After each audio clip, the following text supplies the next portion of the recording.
नमस्कार शेतकरी मित्रांनो, जय सद्गुरू मित्रांनो. खरीप हंगाम 2023 मध्ये ज्या शेतकऱ्यांनी पंतप्रधान पीक विमा योजनेमध्ये भाग घेतला होता अशा शेतकऱ्यांना लवकरच नुकसान भरपाईची रक्कम मिळणार आहे. त्यातच आता जळगाव जिल्ह्यातील 3,87,000 शेतकऱ्यांच्या खात्यावर आठवड्याभरामध्ये 523 कोटींची रक्कम पडणार आहे. राज्य शासनाने ही जी काही रक्कम आहे, जी आपल्या हिश्श्याची रक्कम विमा कंपनीला भरली असल्याने नुकसान भरपाई मिळण्याचा मार्ग आता मोकळा झालेला आहे.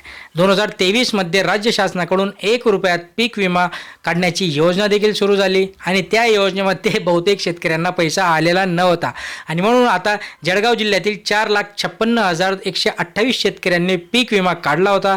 खरीप पीक विमामध्ये हंगामात अतिवृष्टी पावसाचा खंड पडल्याने किंवा इतर नैसर्गिक संकटामुळे पिकांचे नुकसान झाल्याने विमाधारक शेतकऱ्यांना नुकसान भरपाईची रक्कम दिली जाणार आहे.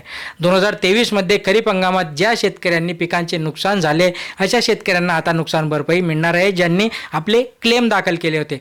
त्याचनंतर आता जुलै महिन्यामध्ये नुकसान भरपाईची रक्कम मंजूर झाली होती. मात्र नुकसान भरपाईची रक्कम जास्त झाल्यामुळे यामधील काही रक्कम राज्य शासनाला भरावी लागणार आहे, जसे की 110% वर.